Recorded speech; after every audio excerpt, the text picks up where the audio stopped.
WhatsApp, welcome back to Gravity Circle. और देखिए तुरंत आ गया हमारा वीडियो नंबर 2, क्योंकि हम लोगों ने वीडियो नंबर 1 में इंट्रोडक्शन की बात की थी और अब हम लोग यहाँ से सीरियसली स्टार्ट करने वाले हमारे चैप्टर को।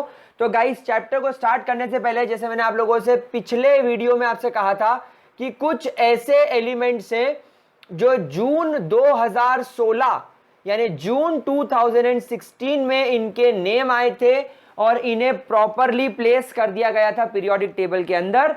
तो गाइज ये है वो चार एलिमेंट्स के एटॉमिक नंबर 113, जिसका नाम है निहोनियम। क्या आप लोगों ने इसको सर्च किया? गाइज इस एलिमेंट को बोलते हैं निहोनियम। नेक्स्ट 115 वाले को बुलाता है मॉस्कोनियम। मॉस्कोनियम, ये जो मॉस्को नाम की कंट्री है उससे लिया गया नाम है moscovium. Then tennessine and last is oganesson. Oganesson. तो प्यारे बच्चों, ये हैं आप लोगों के वो चार एलिमेंट्स, ये हैं आप लोगों के वो चार एलिमेंट्स जो जून 2016 में जिनके नाम रखे गए थे। मिल तो पहले ही गए थे, हम लोग इस चैप्टर में पढ़ेंगे कि एलिमेंट्स के मिलने के बाद भी तुरंत उनके नाम क्यों नहीं रखे जाते, क्या प्रॉब्लम होती है। तो इनके बारे में नोन तो था, बट इनका नामकरण इनका कर दिया गया। ठीक है, तो गाइज ये बात ध्यान रखेंगे, कोई भी जेई, नीट या बोर्ड एग्जाम्स के लिए आप प्रिपेयर करते हो तो ऐसे कॉम्पिटिटिव एग्जाम्स में ऐसे क्वेश्चंस पूछे जा सकते हैं। आगे बढ़ते हैं बच्चों, एक बात ध्यान रखना, टुडे यानी आज की तारीख में we know that 118 elements are known. 118 elements are known. लेकिन प्यारे बच्चों एक बात ध्यान रखना, इन 118 एलिमेंट्स में से हमारे नेचर में कितने एग्जिस्ट करते हैं? तो प्यारे बच्चों ध्यान रखना, सिर्फ 94 ऐसे एलिमेंट्स हैं जो कि नेचुरल हैं, जो कि नेचुरल है, मतलब नेचर के अंदर एग्जिस्ट करते हैं। प्लीज इस बात को ध्यान रखिएगा, 94 ऐसे एलिमेंट्स हैं जो नेचर में एग्जिस्ट करते हैं नेचुरली, और बाकी सारे यानी कि बाकी जो 26 एलिमेंट्स आप लोगों के बचे हुए हैं वो सब मैन मेड है, मतलब आर्टिफिशियल है। और इसीलिए हम लोग ध्यान रखेंगे कि जब मैन मेड एलिमेंट्स हो सकते हैं तो 118 एलिमेंट्स ही हो इस दुनिया में, फिक्स नहीं है, हो सकता है और भी एलिमेंट्स इन फ्यूचर आपको मिले। एक और इंटरेस्टिंग बात मैं आपको बताता हूं कि ये जो मैन मेड एलिमेंट्स हैं, क्या ये हमारे आसपास हमें दिखते हैं? तो इसका जवाब है नहीं। क्यों? क्योंकि इनमें से कई ऐसे एलिमेंट्स हैं जो बनते हैं और कुछ घंटों के अंदर ही डिस्ट्रॉय हो जाते हैं। इनफैक्ट कुछ मिनट्स में डिस्ट्रॉय हो जाते हैं, जिसको हम लोग बोलते हैं हाफ लाइफ।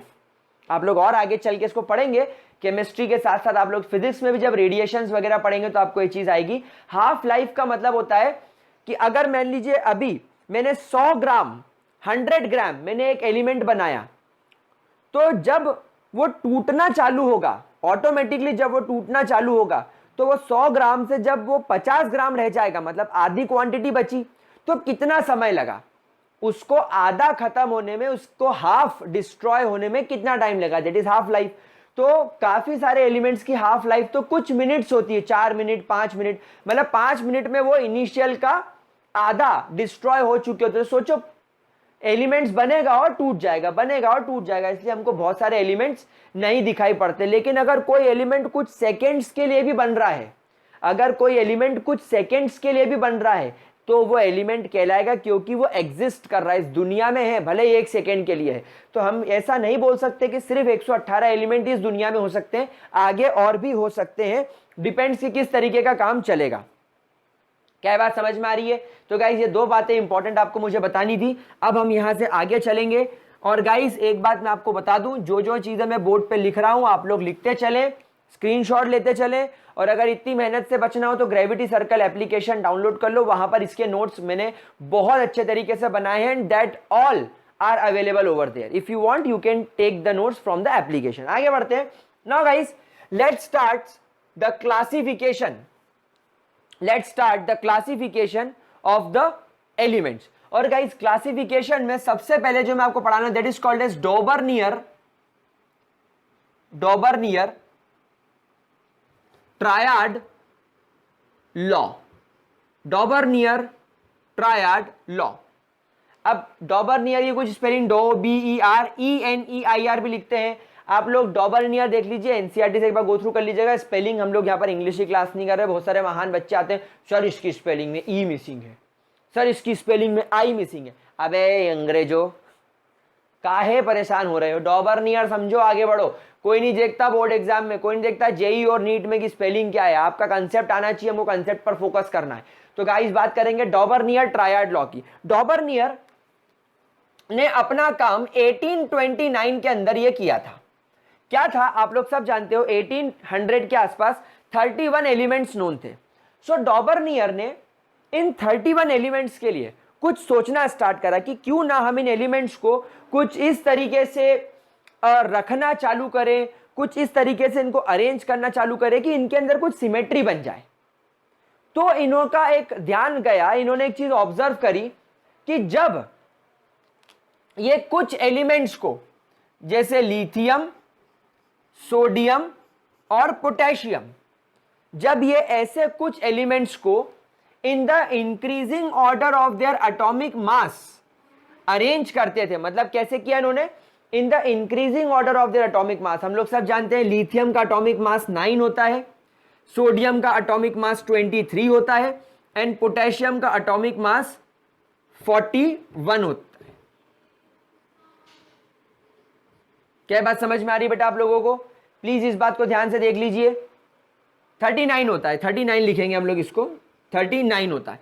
तो प्लीज गाइस इस बात को ध्यान से देखिए कि डॉबरनियर ने क्या बोला कि हमारे पास में कुछ ऐसे एलिमेंट्स होते हैं जिनको हम लोग अगर increasing order of their atomic मास में अरेंज करें तो हमें एक बड़ा इंटरेस्टिंग सा फैक्ट दिखाई देता है। और वो फैक्ट क्या है कि अगर हम एलिमेंट नंबर 1 और एलिमेंट नंबर 3 के एटॉमिक मास को लिखें, यानी 39 प्लस 9, और अगर हम उसका एवरेज निकालें तो 39 प्लस 9 हो गया 48, 48 डिवाइडेड बाय 2 इज 24। तो आपको क्या मिला रिजल्ट? 24। और this average is almost equal to, is approximately equal to the atomic mass of the middle element. जो मिडिल में रखा गया एलिमेंट है, जो बीच वाला एलिमेंट है, यानी ये आपका एलिमेंट नंबर 1, ये आपका एलिमेंट नंबर 2 और ये आपका एलिमेंट नंबर 3। तो बच्चों जो बीच में रखा हुआ एलिमेंट है, इस एलिमेंट का atomic mass will be the average of first and third element. क्या बात समझ में आई? और मास के अलावा प्रॉपर्टीज में भी इसकी प्रॉपर्टीज इन दोनों की प्रॉपर्टीज के जैसी ही होगी, इसकी प्रॉपर्टी का एवरेज ही होगी, या मैं कहूं इसकी प्रॉपर्टीज मिलती जुलती होगी। क्या बात समझ में आ रही है आप लोगों को? क्या इसके अंदर किसी भी तरीके का कोई डाउट? तो यहां पर डॉबरनियर ने क्या बोला? डॉबरनियर ने बोला दैट, यहां पर इसको हम लिखेंगे when elements in the set of 3 are arranged. जब आप एलिमेंट्स को when the elements in the set of 3, यानी 3 के सेट बनाकर रखना है, set of 3 are arranged in the increasing order, are arranged in the increasing order of their atomic mass, then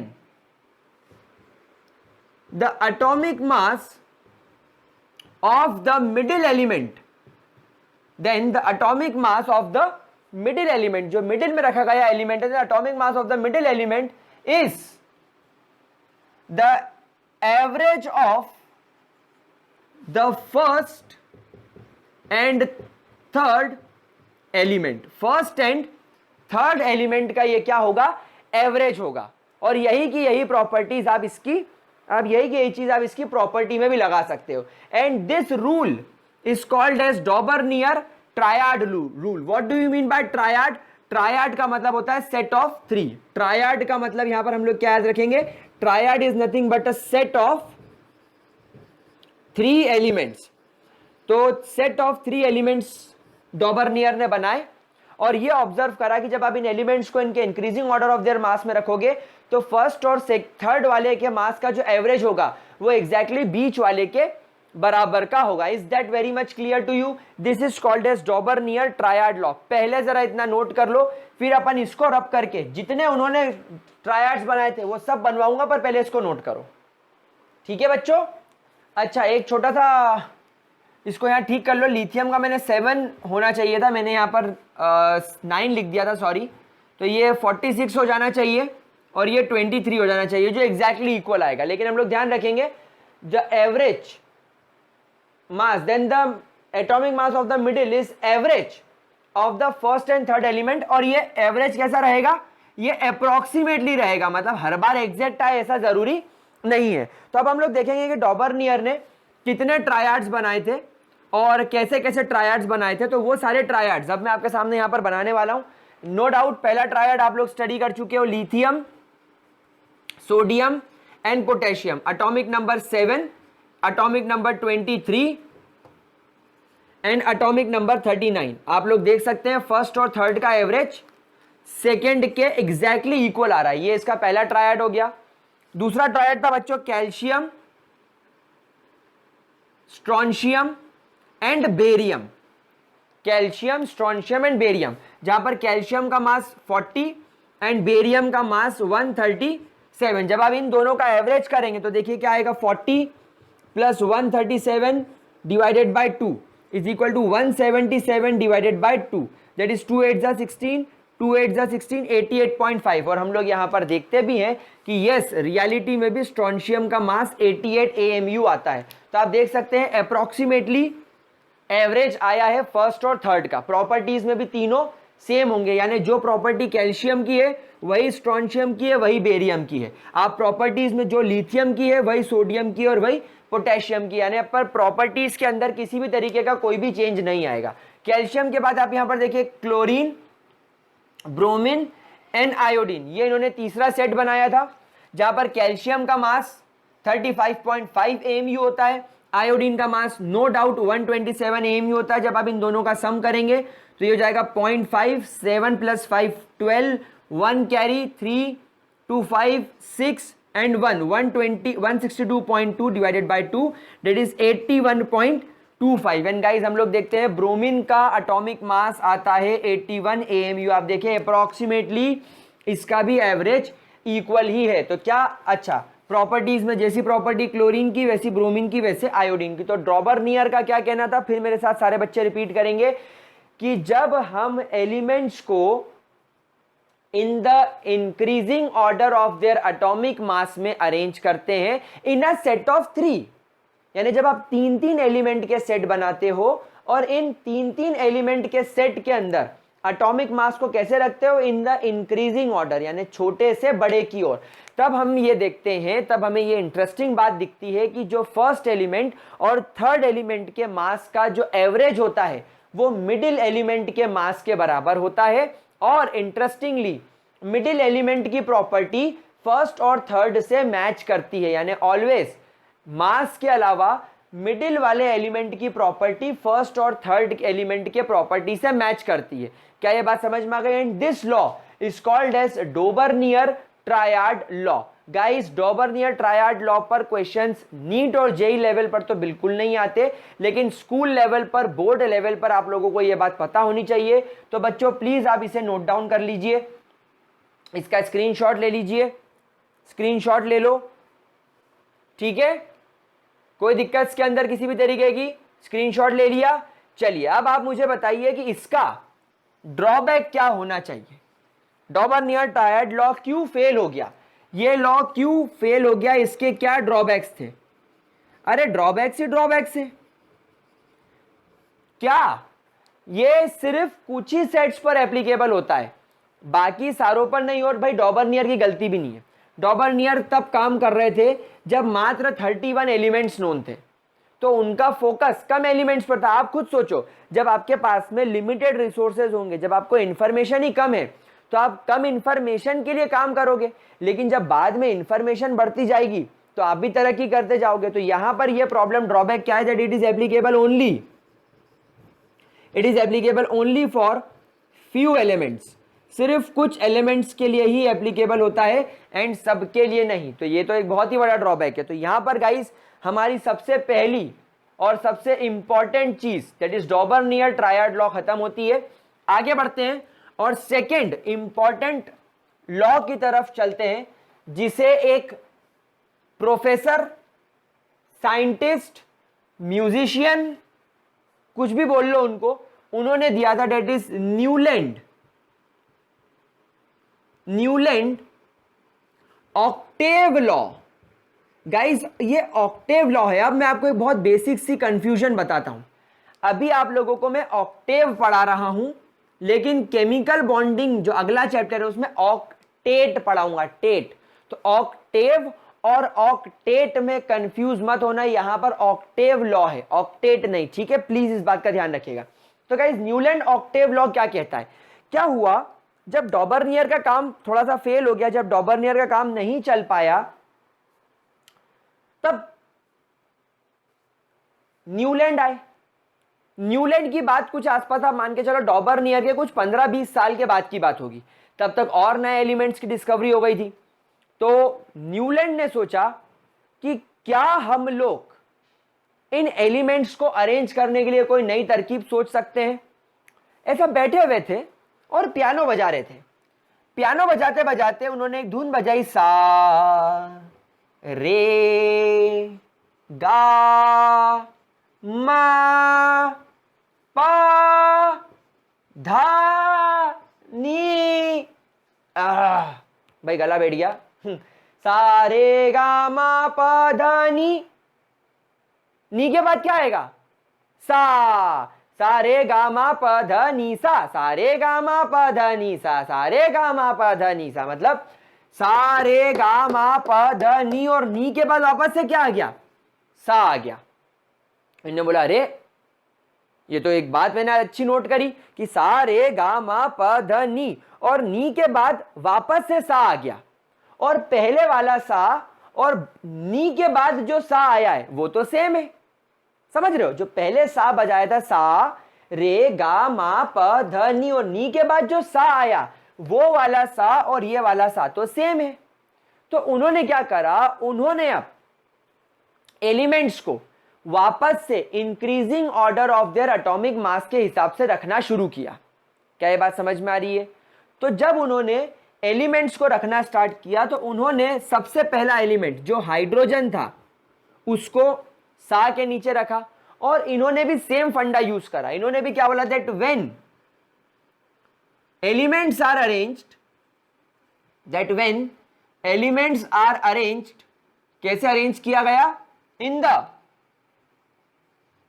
increasing order of their atomic mass, यानी इनका concept भी same था, in the increasing order, in the increasing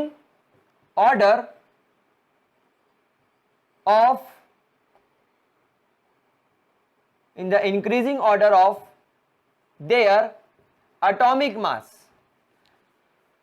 क्या देखा इन the increasing order of the atomic मास के बाद में? क्या देखा? देखिए हाइड्रोजन, हाइड्रोजन के बाद नोन था हमें लिथियम, लिथियम के बाद नोन था बेरिलियम, बेरिलियम के बाद नोन था बोरॉन, कार्बन, नाइट्रोजन, ऑक्सीजन। खत्म हो गया। ऑक्सीजन के बाद जो एलिमेंट नोन था उसका नाम था फ्लोरीन। अब क्योंकि नी के बाद जगह खाली हो गई और हम लोग सब जानते हैं नी के बाद वापस सा आ जाता है, तो डॉबर्नियर भी यहां से वापस से यहां आ गए और फ्लोरीन को इसके नीचे रख दिया।